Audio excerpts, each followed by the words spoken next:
Bonjour à tous, bienvenue dans le débrief de cette 7e journée de Lidl Paris. Alors une 7e journée qui s'est résumée à un match, mais quel match? Le match qui opposait le premier au deuxième du championnat, donc le choc entre Paris et Limoges, qui s'est finalement soldé par une large victoire de Paris. Et pour débriefer cette journée et puis plus globalement ce début de saison, on est donc avec un joueur de Limoges, le pivot espagnol Juan Andreu. Bonjour Juan, comment ça va? ¿Cómo estás? Bonjour, bonjour, et on peut aller mieux, franchement. Bon, tu vas nous raconter tout ça. On est avec le jeune demi-centre du PSG, il a 20 ans tout juste, c'est Sadou Ntanzi. Bonjour Sadou, comment ça va? Bonjour, ça va et vous? Moi, ça va Ça va super. bien.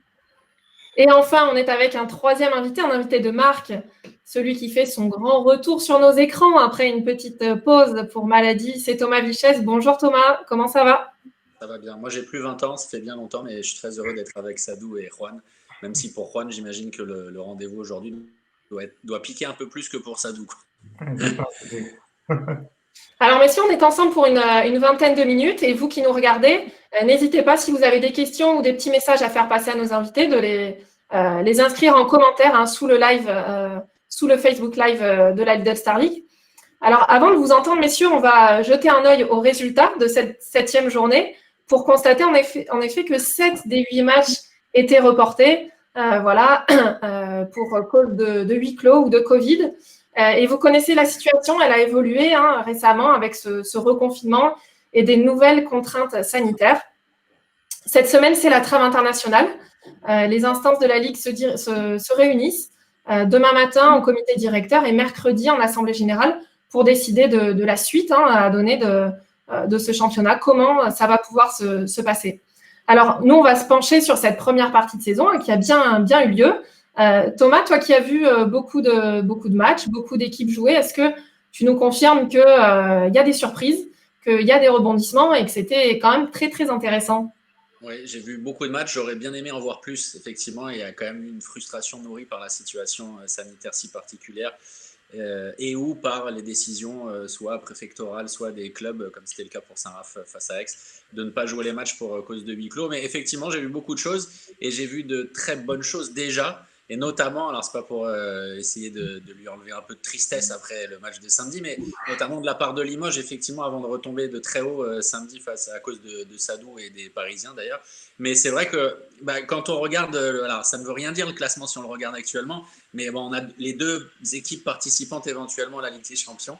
Mais non, de très très bonnes choses, effectivement, exception faite du match de samedi de la part de Limoges, parce que voilà, parce qu'il y a eu un recrutement qui a été ambitieux, cohérent, avec des joueurs d'expérience, avec notamment Juan ou Dragan Gage qui sont arrivés pour venir apporter leur expérience. Et puis évidemment, Paris, qui n'a pas du tout été épargné par les blessures, à l'image de Nico Karabatic, à qui on pense évidemment, qui se débrouille très bien, voilà, avec justement un jeune talent merveilleux, moi que j'aime beaucoup, Sadou, qui apporte tout son génie, sa créativité, sa vision du jeu. Et puis effectivement, il y a des équipes qui confirment, parce que le calendrier, il est très trompeur, quoi. On ne peut pas vraiment se baser dessus. On ne peut pas imaginer où se trouve réellement Aix-en-Provence après avoir joué au moins la moitié de matchs en moins par rapport aux autres équipes. Nantes, le Jauget, justement, Nantes qui a été battu, de quelle manière justement par Limoges. Bon, c'est vrai que c'est un peu difficile de se faire une idée. Quoi qu'il arrive, on voit des tendances se détacher. On imagine peut-être, en tout cas, que Montpellier va faire une bien meilleure saison que celle de l'année passée. C'est très excitant, mais évidemment, l'excitation est un peu freinée par la frustration liée à cette interrogation quant à la suite de la saison. C'est vrai, alors tu parlais de surprise, une surprise qui n'en est plus vraiment une. Juan, avec Limoges, donc c'est un très bon début de championnat. Vous êtes déjà la seule équipe à avoir joué vos 7 matchs. Alors ça, c'est une sacrée performance. Mais plus sérieusement, avec 4 victoires et un match nul, est-ce que si on t'avait dit vous aurez 9 points à la trêve, tu aurais signé tout de suite ou tu aurais réagi comment? Non, franchement, tu me dis ça le mois d'août et je signe ça à 100%. Et moi, dans ma tête, j'avais pensé si pour le maintien, avec 4-5 points, ça aura déjà été très bien. Et on attendait les matchs décrétés, les matchs de Istres. peut-être saison, mais après, franchement, 9 points, même avec ce qui s'est passé ces derniers week-ends, on doit être content, on doit être fier de notre travail et on doit continuer à travailler. Alors justement, un petit mot quand même sur ce match de samedi. Vous n'y étiez pas vraiment. Qu'est-ce qui s'est passé selon toi? Oh, c'est passé qu'on a joué contre les meilleures équipes de France, peut-être top 2, top 3 du monde. Et je pense que quand tu n'arrives pas à jouer 100% contre eux, c'est ce qui passe. On n'a pas donné notre niveau, ça c'est vrai. Ils ont joué très très bien, très concentrés.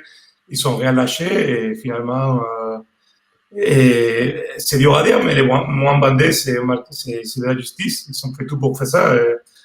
Félicitations à eux. J'espère qu'au moins ils battent des autres équipes de plus de bandés d'ici à la fin du mois. D'accord, ça sera l'enjeu alors pour vous.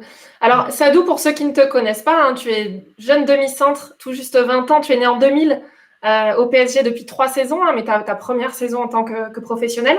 L'année dernière, tu jouais encore en National 1, tu as joué 8 matchs, me semble-t-il, en Lidl Star League, déjà 6 cette année. Alors forcément, la blessure de Nico, qu'on salue évidemment, t'a propulsé aux avant-postes. Comment tu gères un peu cette situation, ces responsabilités? Euh, Moi, je change pas mes habitudes, hein. Je m'entraîne dur à l'entraînement. J'essaie d'être rigoureux, de respecter les consignes du coach, de prendre les conseils de mes coéquipiers et de faire le maximum possible sur le terrain pour pouvoir les aider au mieux. Après, voilà, la blessure de Nico, certes, ne pas plus entre guillemets, dans les premiers rangs, mais nous fait mal car c'était une pièce maîtresse de l'équipe et, et c'est vraiment malheureux ce qui lui est arrivé. J'aurais voulu qu'il puisse jouer encore et encore maintenant, qu'il soit encore avec nous, même si je jouerais moins, même si on m'aurait peut-être moins vu. Un joueur comme lui, nous on le veut sur le terrain et on ne le veut pas à l'infirmerie. Alors, mener une équipe de stars, hein, on peut dire comme ça, quand on a tout juste 20 ans, est-ce qu'on s'y est préparé? Est-ce que tu étais préparé? Ça arrive aussi vite. Un peu, vu que ça fait 3 ans que je suis au PSG, on savait, pour moi, quand j'ai signé au PSG, même si c'est seulement en centre de formation, mon objectif c'était d'intégrer l'équipe première. Aujourd'hui, je suis très fier. Après, c'est qu'un début. Donc, oui, j'étais préparé parce que je savais très bien que c'était une équipe de stars et que les places sont chères et qu'il faut beaucoup bosser et rester au top, entre guillemets, pour avoir une chance de jouer là-bas et voilà, de gagner des titres avec cette grande équipe. Alors, sur le match d'hier, hein, tu étais titulaire dès le début du match. On va le voir, tu as inscrit 4 buts. Mais au-delà de cette performance, on a l'impression que vous avez été très sérieux, très appliqué sur ce match-là et sur tous les autres, hein. Est-ce que le fait qu'on parlait beaucoup de Limoges sur ce début de saison, vous étiez dit, bon, bah, il faut vraiment qu'on montre que c'est nous les patrons? Est-ce que vous les attendiez spécialement? Oui, comme chaque match, ce match encore plus parce que déjà c'était le deuxième et ils avaient fait des très bonnes perfs. Tous leurs matchs, ils ont été très bons. Ils ont battu Nantes, qui est une grosse équipe aussi. Donc on savait très bien que si on les prenait à la légère, on, on allait être surpris dès le début. On allait peut-être prendre la foudre. Donc la semaine d'entraînement a été très importante. On a taffé très dur. On s'est entraîné comme des bêtes pour qu'on soit prêt le jour J et qu'on puisse entre guillemets jouer notre jeu jusqu'au bout pour pouvoir gagner le match. Alors, on va le voir là. Il me semble que c'est sur ces images où l'action d'après où tu perds la balle et puis tu replies très vite et puis tu interceptes la balle. Vraiment, l'idée, c'était de se donner à 200% et d'être un peu au four au moulin, hein. C'est ça. Surtout que je perds une balle assez facile, donc fallait que je me rattrape. On voit l'action, effectivement. Tout bien fait, donc tant mieux. Tant mieux. Ok. Thomas, est-ce qu'avec François-Xavier, vous régalez autant en termes d'intensité, on va le dire, en termes de niveau de jeu? Est-ce que cette longue trêve de plusieurs mois, elle a impacté le niveau de jeu qui est proposé ou vous voyez encore des très belles choses?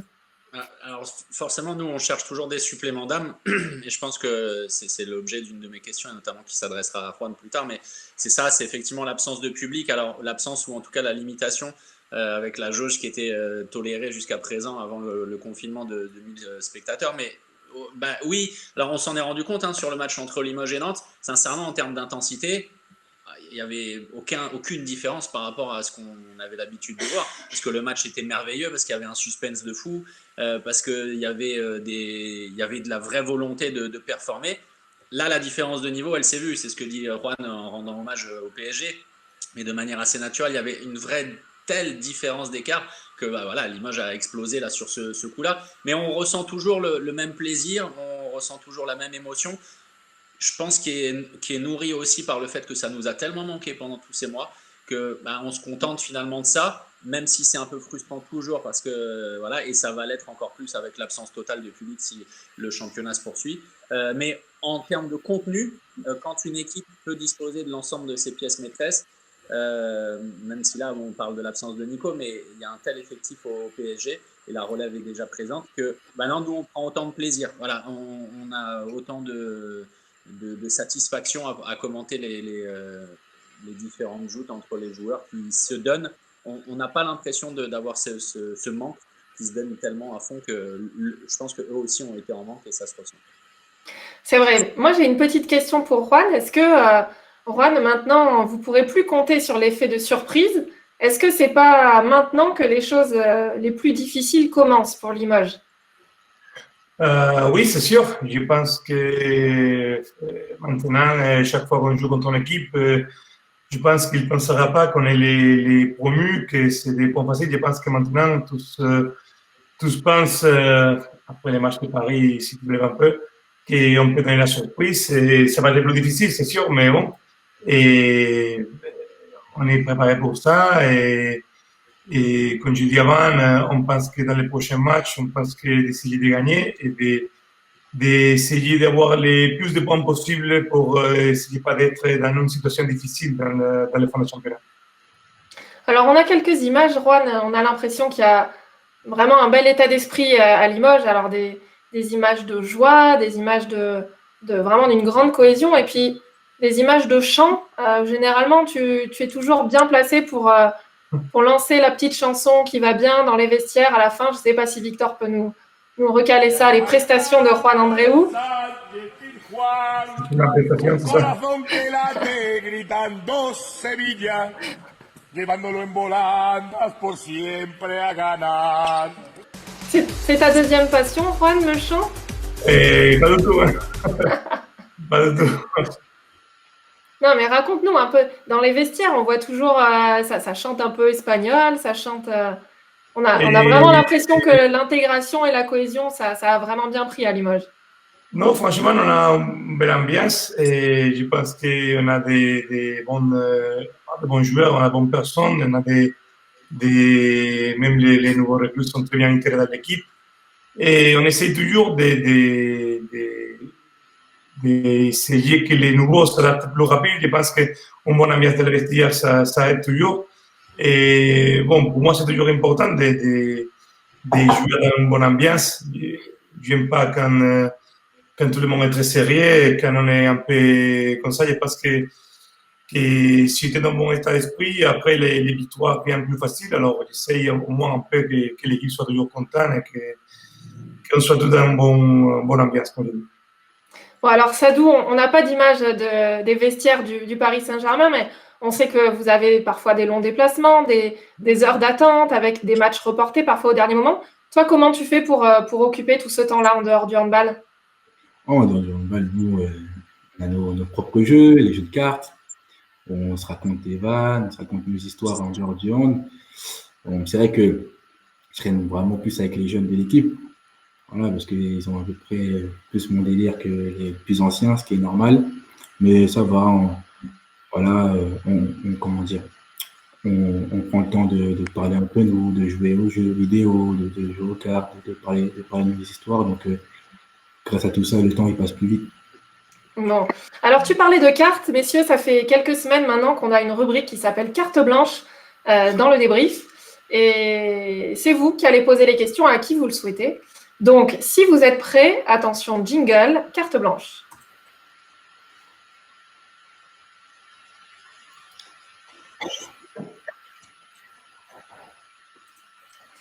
Alors, on va commencer avec Sadou. Tiens.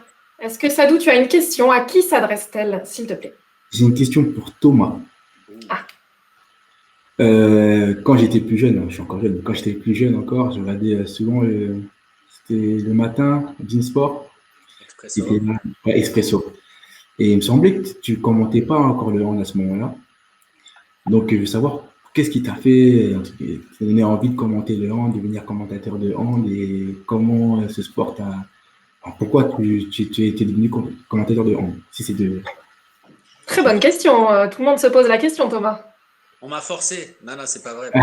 Non, j'ai eu la chance d'être avec un grand monsieur, immense monsieur qui s'appelle Charles Bietri et qui lui a toujours été fan du PSG. Il a d'ailleurs été dirigeant, qui connaît pas le handball parfaitement. Et il m'a dit, écoute, je pense que ça serait une bonne idée. Il savait que j'en avais fait à un niveau, mais alors attention, hein, moi je parle avec de grands joueurs. J'ai un peu honte de dire ça, mais moi j'en ai fait un peu. Voilà, j'étais un pauvre gardien pourri. J'ai joué avec Aix-en-Provence. Bon voilà. J'ai eu 2-3 résultats. Non, mais je fais le mytho, mais non, j'ai toujours kiffé le hand et je me disais que c'était une autre opportunité et je voulais me lancer dans une aventure dans laquelle je pouvais être un peu légitime. Je voulais pas m'aventurer dans un truc que je connaissais absolument pas. Mais le truc, c'est que j'ai vraiment eu énormément de chance de tomber sur François-Xavier Houlet, qui m'a appris plein de choses, que j'ai écouté, que j'ai regardé, que j'ai entendu, avec qui j'ai passé du temps de manière très humble dans cette approche-là. Et grâce à lui, voilà, j'ai pu faire ça et réaliser un de mes rêves, c'est-à-dire de commenter et de commenter du hand. Et sans lui, en tout cas, j'aurais pas continué, je pense, parce qu'il m'a tellement appris, il m'a tellement apporté, et humainement et professionnellement, que c'est comme une rencontre et ça a été une évidence. Et c'est lui qui m'a permis de m'épanouir et de prendre autant de plaisir que j'en prends maintenant encore. Ok. Est-ce que la réponse te convient, Sadou? Elle me convient totalement. Parfait. Alors Thomas, ça va être à toi. Hein, on te donne la main pour ta question carte blanche. Là, je vais faire un contre-Kems à Sadou. Entre la capitale et le Capitole à Toulouse, il n'y a qu'une seule lettre de différence finalement. Et ton nom est revenu beaucoup là ces derniers jours. Je voulais savoir comment tu t'inscris dans le projet du PSG. Et quelle est la charge finalement qui est sur tes épaules, surtout depuis la blessure de Nico. Comment tu envisages ça? Parce que nous, de l'extérieur, on a l'impression que tu as une espèce d'insouciance qui est nourrie par ton talent et que tu traverses comme ça les échéances de manière tellement facile. Alors, ça s'appelle le talent en général, hein, mais ça avait déjà été le cas la première fois que Nico avait été blessé. Et tu nous parais, en fait, ça paraît glisser sur toi. Comment mentalement tu abordes cette situation si particulière? Les crédits. C'est gentil de ta part. En tout cas, c'est pas facile. C'est pas facile pour moi. Donc déjà, par rapport à la blessure de Nico, comment je le veux dire, en fait, je me pose pas de questions. Je me pose pas de questions. On a énormément de joueurs dans l'équipe. On a bien vu que Nedim pouvait jouer demi. On a bien vu que plein de joueurs pouvaient tourner à ce poste-là. Donc moi, mon taf, c'est de progresser, comme je le dis depuis le début, d'apprendre, parce qu'il y a beaucoup de choses à apprendre. Et que voilà, dès que je rentre sur le terrain, de prouver à tout le monde, à mon équipe, à mon coach, que je peux les apporter, que je peux faire quelque chose pour eux, que mon jeu peut les aider à gagner des gros matchs et des titres. Voilà. Que ce soit avec Nico, sans Nico. Voilà, c'est ça qu'en tout cas, je me dis dès que je rentre sur le terrain. Thomas, satisfait de la réponse de Sadou? Moi, ce que j'aime d'autant plus dans sa réponse, Noémie, tu dois t'en rendre compte, c'est l'humilité qui transpire à chaque fois que Sadou parle. C'est le cas aussi au micro, alors que il est survolté, il est la grinta comme ça sur le terrain, et dès qu'on lui met un micro devant la bouche, il est tout humble comme ça, il est en réserve. Je pense que c'est quelqu'un d'assez réservé, en tout cas dans sa nature propre. Mais c'est surtout l'humilité qui est autour de lui qui est tellement évidente. Et c'est en gros l'apanage des grands, en fait. Voilà. Et puis, quand on les voit faire et que ça paraît facile, généralement, ça aussi, c'est le signe des grands.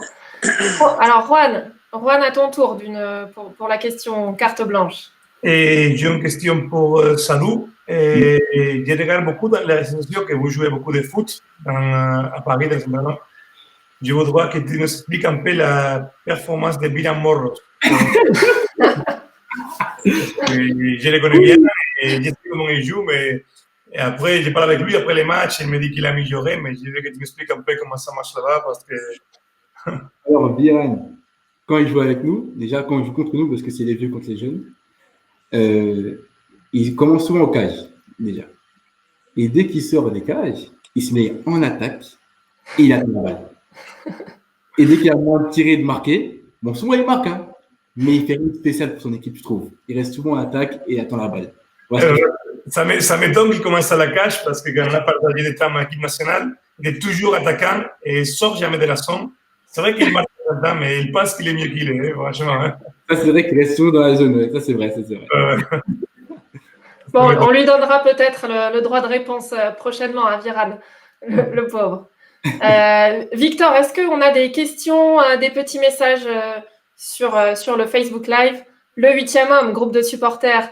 Sadou, quel objectif te fixes-tu pour cette saison et quel regard tu portes sur tes potes de la Nationale 1? Excellente question. Du 8e homme, Sadou. Personnellement, l'objectif que je me fixe cette année, c'est voilà, qu'à chaque match, j'essaye d'apporter quelque chose de décisif, qu'on essaye de compter sur moi à chaque match, que ce soit contre les meilleures équipes comme contre les équipes un peu moins bonnes, qu'à chaque fois que le coach essaie de me faire confiance, me donne ma chance. C'est ça comme ça mon objectif cette année. Et le regard que je fixe sur mes collègues de National 1, c'est plein de fierté parce qu'ils font encore une saison merveilleuse. Chaque début de saison, on nous disait que ça allait être compliqué, qu'on a beaucoup de jeunes, qu'on va peut-être jouer le maintien. Et chaque saison, enfin ça fait 3 saisons que je suis avec eux, et pendant les 3 saisons, à chaque fois, avant la trêve, on termine premier du classement, souvent invaincu. Et on fait des bons résultats. Et là, cette année, ils font encore des très bons résultats, malgré une équipe qui a changé, et avec beaucoup de 2002 en plus. Ils font de très bons résultats et ils sont premiers du classement. Donc, je suis content, je suis fier d'eux. Merci. Merci de ta réponse. Victor, est-ce qu'on a une autre question? Ou on s'arrête là? Eh bien, écoutez, messieurs, merci. Merci beaucoup d'avoir été avec nous. Je vous souhaite une bonne après-midi, une bonne semaine, un bon confinement et j'espère à très vite. Quant à vous, chers spectateurs, il va falloir patienter, pas de débrief la semaine prochaine pour cause de trêve internationale. Mais restez connectés, tenez-vous au courant de toutes les nouvelles qui vont sortir cette semaine. Et puis, si tout va bien, on se retrouve pour la 8e journée du championnat. Voilà, on croise les doigts. On peut peut-être apercevoir le programme avec, là encore, des gros chocs entre Nîmes et le PSG, entre Nantes et Chambéry, tout ça. Ça sera en direct sur beIN Sport. Bonne semaine à tous, prenez soin de vous et puis surtout gardez le sourire et on se retrouve très bientôt. Salut! Salut, au revoir.